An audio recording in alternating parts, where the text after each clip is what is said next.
Thank you. Take some time to share your name in the chat, anything about where you are in the world or who you're working with. I'm excited that there are so many of you here today, and I hope that you'll spread the word with colleagues of yours that weren't able to attend. So this call is a casual conversation, so feel free to interrupt me as needed. My colleague Val's also going to jump in and share simultaneously with you about this program. And we want to be sure that you get all your questions answered so that you know what to expect from us and know what is available to you as grantees of the MIS Foundation. So on to the next slide. Just a little overview of what we're going to cover today. And we have a short window.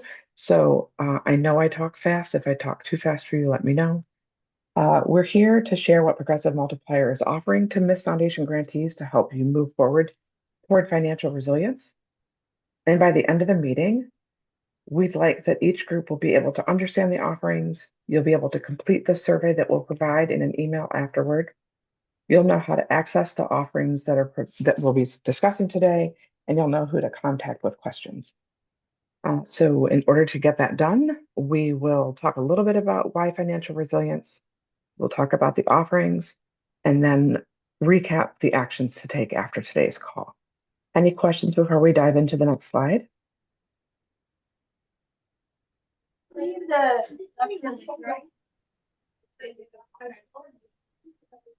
Cassandra, I don't know if you're trying to ask a question.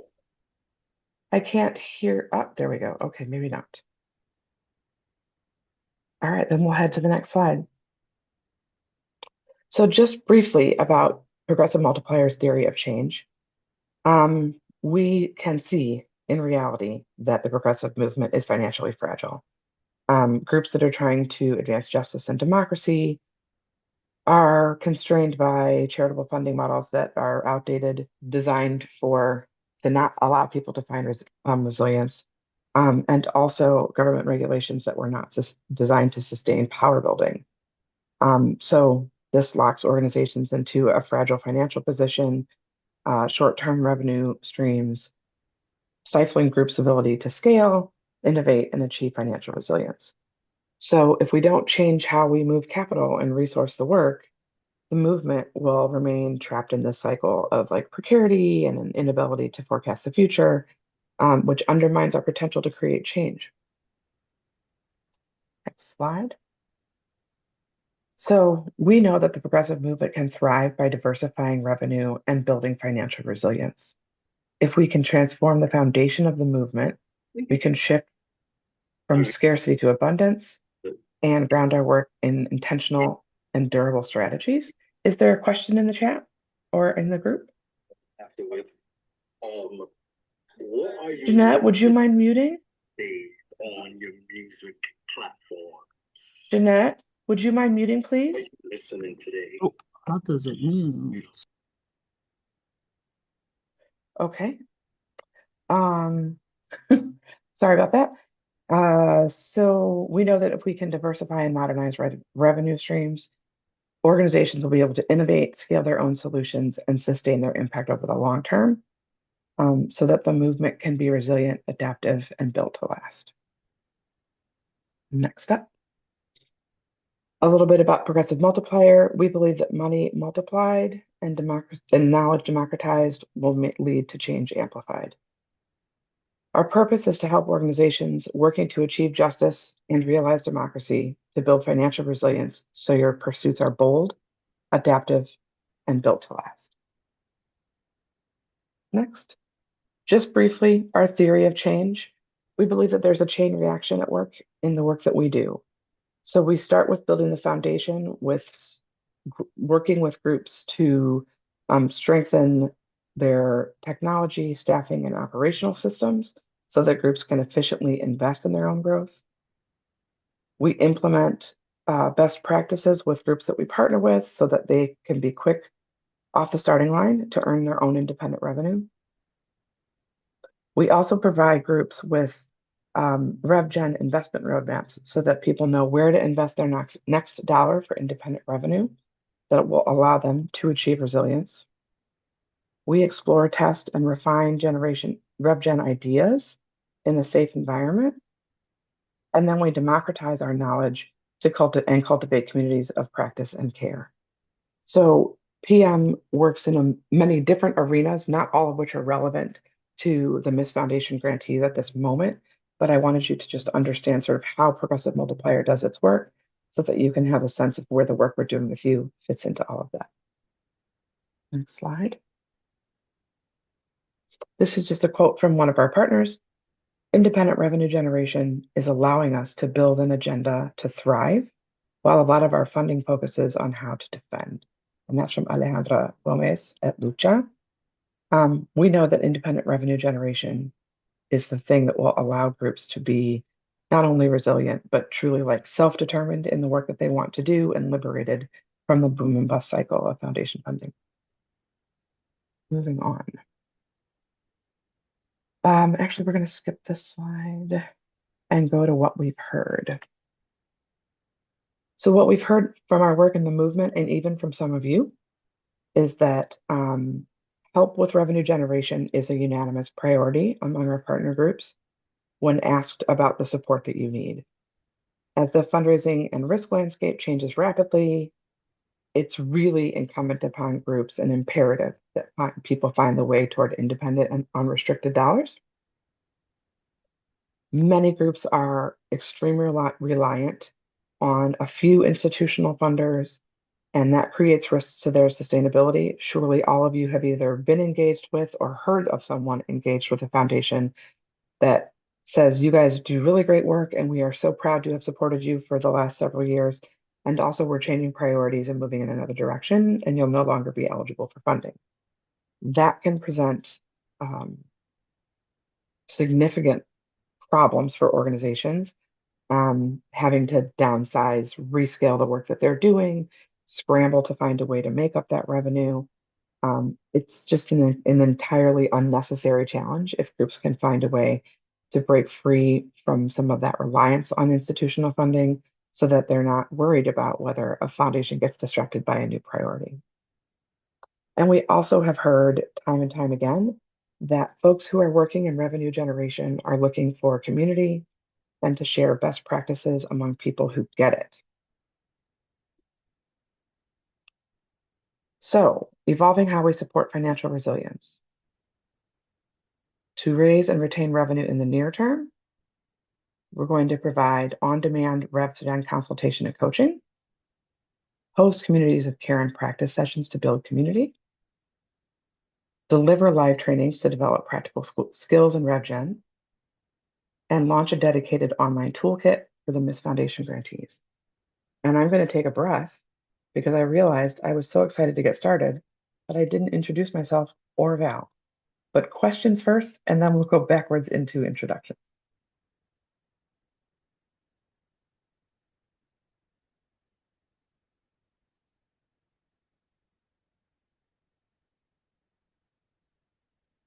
All right. Sorry about getting so excited that I didn't take a breath. My name is Tiffany Luckett, and I'm the Managing Director of Program at Progressive Multiplier. And I am stewarding the process of the Miss Grantee work. And I'm looking forward to meeting many of you and working with you. And my colleague Valeria is also here, and I'll give her a moment to introduce herself. Hi, everyone. My name is Valeria. I'm the Senior Director of the Convergence here at Progressive Multiplier. Some of you have probably already seen me over email, and my work really involves everything that has to do with learning and sharing knowledge. So if you ever have any questions about especially the online platform that we're going to talk about, feel free to reach out to me directly, and I'm always happy to help. Thank you. Sorry, y'all. I get so excited I just forget to do the basics. So let's move on to telling you a little bit about the what involved in all of these offerings we have. To raise and retain revenue in the near term, if you need access to RevGen support from an expert, we have a bunch of options for you. We have on-demand one-on-one coaching and consulting time that is available to any of the Miss Grantee partners And if you have different professionals within your team that have different kinds of questions, people can sign up for their own sessions. So you don't have to bring everybody into the one call that you set up. If you've got a marketing person who has a couple of questions and a fundraising person that has a couple of questions, you're certainly welcome to double up, but it's not required. And these hours of consultation are provided to you at no charge. Does anybody have any questions about the coaching?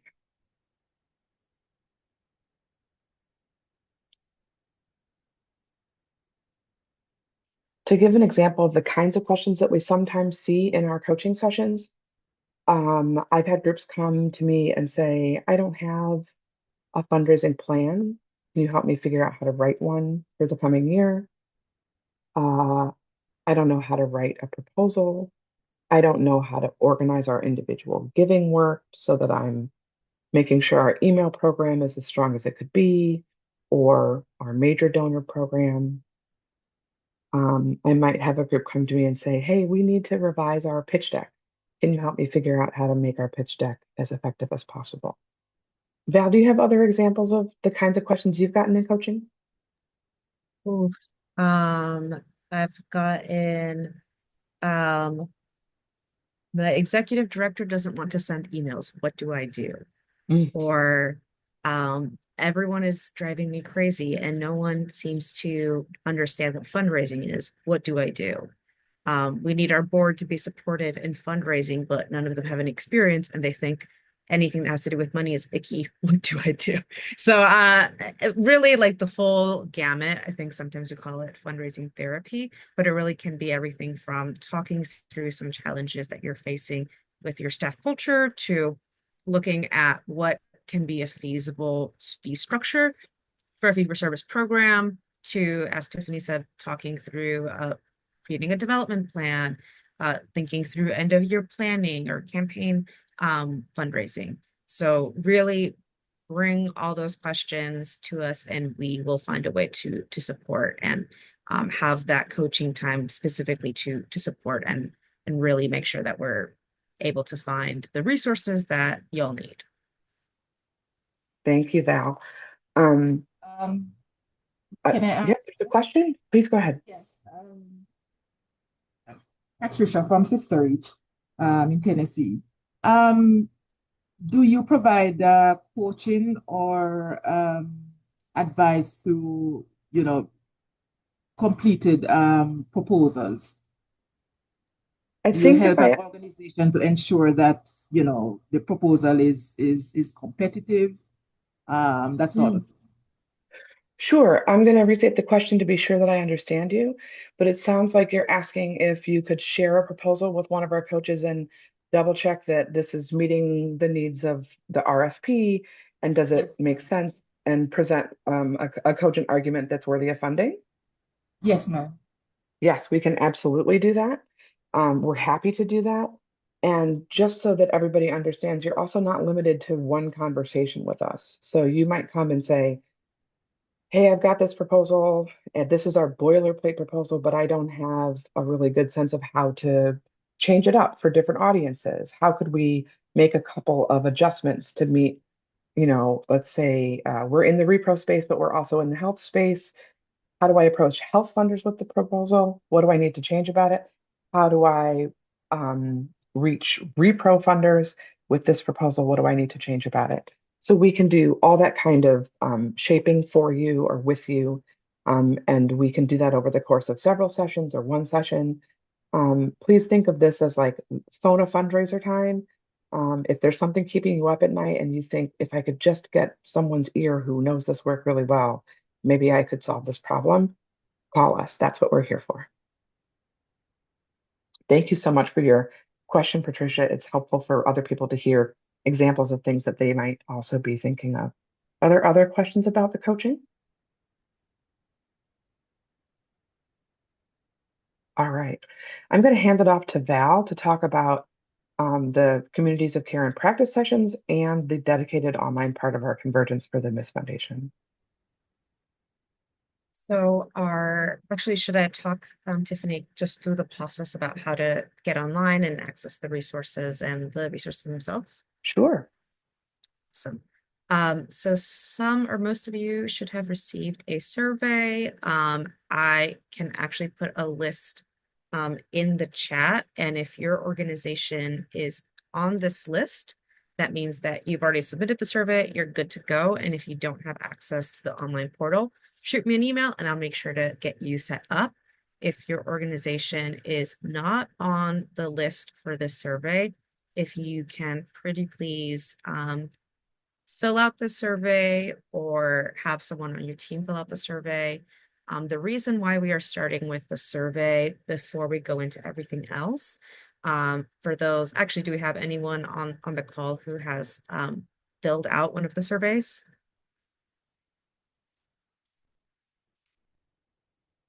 I think Caitlin and Cassandra, I know y'all had filled out the survey. Do you want to talk a little bit about what the survey covers? Sure. Yeah, this is Caitlin. I'm here with both Holler Health Justice and Prison Reports. Really, but we both filled it out. I'm trying to remember now. It feels like a quiz. I'm like, but it did ask. It asked like what were our priorities for funding? Like what are the strategies and techniques like we've tried so far? What are the ones we may want to lean more into? Whether that's like grants or others types of like revenue generation. It was a very quick survey, I will say. And then so just ask some like financial information about your organization. And then, yeah, sort of your comfort and interest in the other ways to learn. But yeah, I thought it was also just a good survey to take in terms of just thinking about, sometimes we don't necessarily think about our organizations in that way of like, what are the areas we want to go into? But yeah, so yeah, quick, easy, good information to think about. Thank you so much, Caitlin, for being cool about being put on the spot. And I promise Caitlin is not a plant. And I'm glad the survey was quick and that you had a good experience with it. That is exactly why I wanted to do the survey at front. It is more of an organizational assessment. So we know how y'all are coming in to us. So when you're showing up to a coaching, your coach already has this information. So they have some understanding of where you and your organization are coming from. Also, the information that is shared is going to shape the trainings, the offerings, the communities of practice, and the toolkit that Tiffany mentioned. So all of the more information that we get from y'all about where you are, what you need, what your priorities are, the more tailored we can ensure that all of the resources that we provide and information that we provide is to exactly your specific needs. So like I said, if you're on the list already, no need to fill it out. If you aren't, please fill it out. And as soon as you do, you'll get an email from me connecting you to the Convergence platform. Now, I don't know if folks have had who've gotten access have yet had a chance to play around in it too much. If so, feel free to speak up and unmute. Otherwise, I'll walk us through it.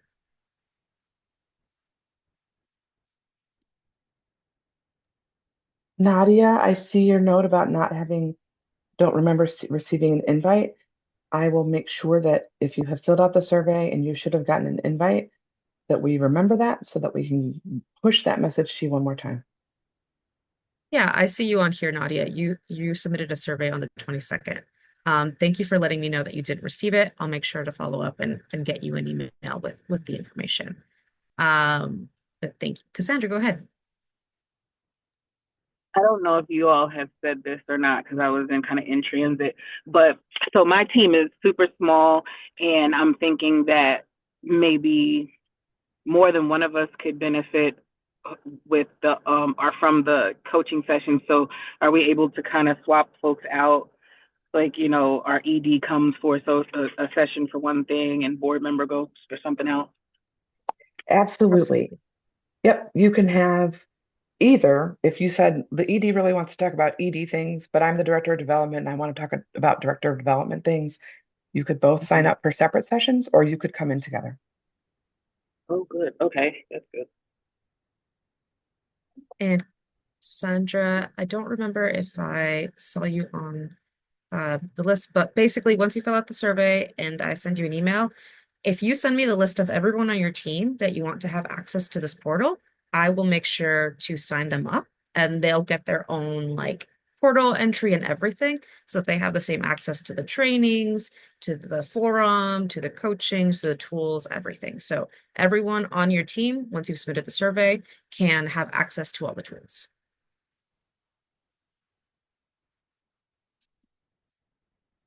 Awesome. So this is the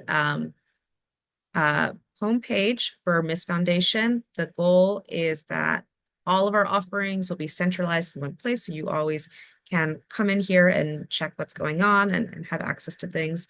To sign in, like I said, once you submit the survey, it'll be connected to your email. So you should just be able to sign in with your email and get access. If you ever have issues, shoot me an email. I will troubleshoot with you and make sure that you are able to have easy access. The link to the organizational assessment is here for folks that haven't submitted it. But at the top, you see the main offerings that Tiffany outlined, the coaching, the events, training, and community. The toolkit, once they start to become available, will populate at the top as well. So if, say, you are ready for some coaching, you want some one-on-one coaching, the form that you need to fill out is here. You just enter your email and it will link you to start booking. Let's see. There we go. And it'll open it up immediately so you can go ahead and schedule that time with one of our coaches. So easy peasy.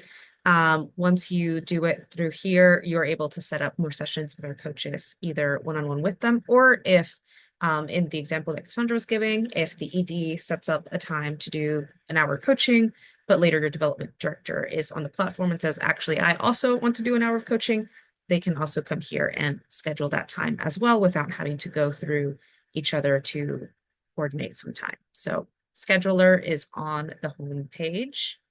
We scroll down, you'll see all of the upcoming events. So you'll also get calendar invitations to everything. So it's on your calendar, it's easily accessible. But you can also always access all of the events, trainings, and sessions from the platform directly. So if I were to click on here, it'll take me back to where we are here within this Zoom.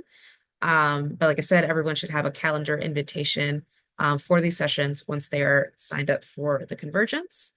If we keep scrolling down, you'll see the three kind of learning programs that are available. The structuring your organization to be financially resilient, entities, landscape analysis, and mergers. And the second training is an introduction to weaning your organization off institutional grants. And I believe looking at the calendar, yes, the intro to weaning your organization is actually this Friday with, I believe, Kathy, or one of our trainers, Kathy Plate, will be doing that training on June 5th. Like I said, everyone and anyone on your team is more than welcome to join. So please encourage them to come. I think this will be a really great training. Really kind of threading that needle of how do we talk about, we need institutional grants, but how do we begin to think about revenue beyond institutional grants when we have limited capacity? So it should be a very exciting and awesome training. We also have, we should be rescheduling, I think, a session of the community of care and practice to sometime this summer, Tiffany. I don't know if the date's firm yet, but once it is, it'll be updated and folks will receive a calendar invitation for that as well. And just to give you a bit of what our communities of care and practice are, it's a 1 hour non-recorded session where we come together depending on the needs. There will either be, it can either be like an open session or it can be themed around a particular thing. Like I know we did a community of care and practice recently for a different cohort.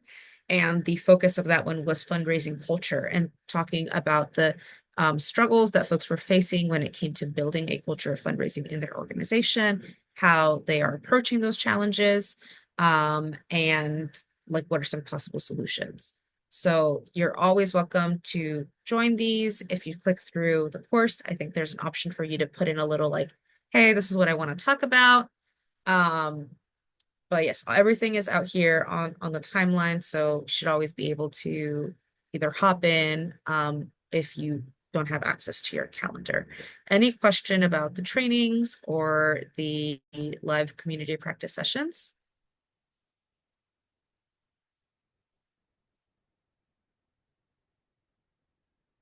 I just Y'all had are, a question. yeah, go ahead.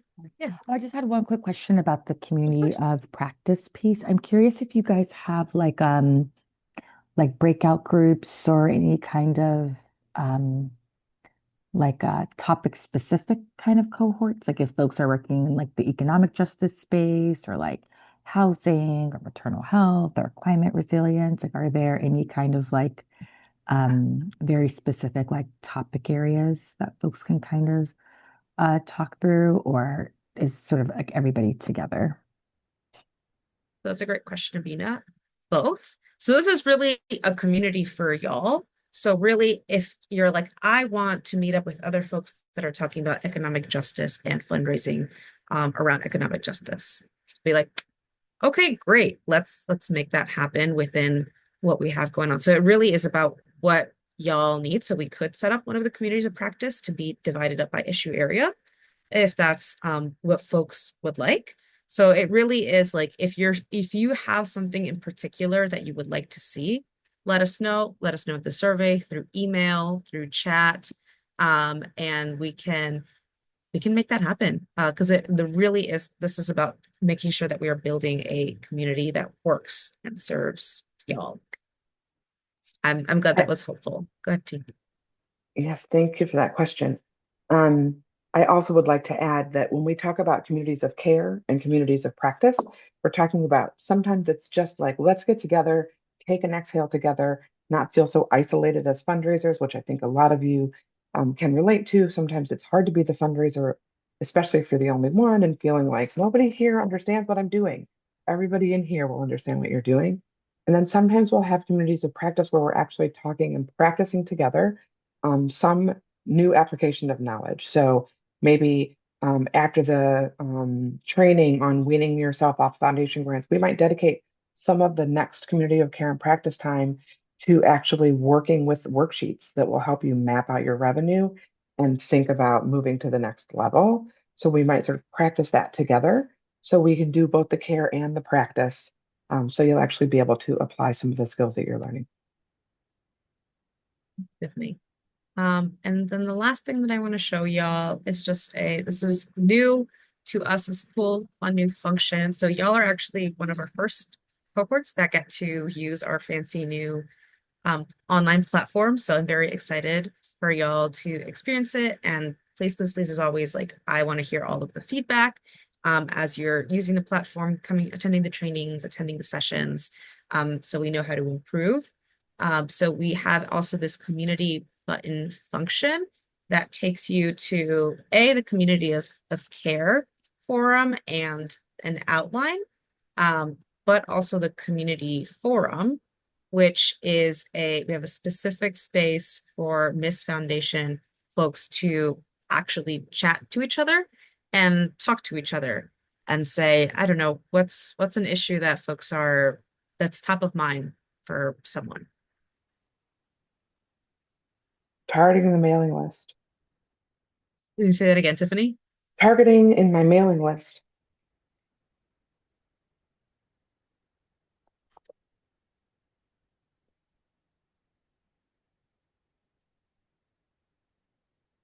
So I'm just going to post it here. And so this is a community that Tiffany, I, and other folks on the PM staff would come in, we check out, we fill out. But it's also really intended for y'all to have a space to talk to each other, to share, hey, I saw this great article. I tried out this new thing. I'm having struggles with this, and really start to build that community, not just within the like spaces that we're providing to y'all, but also having your own kind of online space just for Miss Foundation grantees to really dig in. If you want to have a thread about, fundraising and economic justice, absolutely go ahead. And I think you also can, after that, connect with each other within the online space as well, and send each other messages if you want to connect deeper on some things. So please use this functionality. I want to see how we can build a stronger community and really find ways to find connection across organizations, because I genuinely believe that a lot of learning and growing that happens for folks, especially in the nonprofit world and industry, really comes from building connection and building community. All right, I'm going to pause there and go ahead, Tiffany. Now that we have just passed the ending point for our meeting, I know some of you maybe have already run or need to run very quickly. So I just want to do a quick wrap up to tell you what to expect next. After this conversation, you're going to receive an email with the slides that we've presented today, as well as a link to the survey that will allow us to tailor the communities of care and practice, our trainings, and the toolkit for your needs. And then once you have completed your survey, we'll send you links to sign up for trainings, coaching, and communities, and you can participate in any of them or all of them. So please feel free to hang around if you've got questions. You're welcome to do so. And we look forward to seeing your survey results and talking with you live in person soon.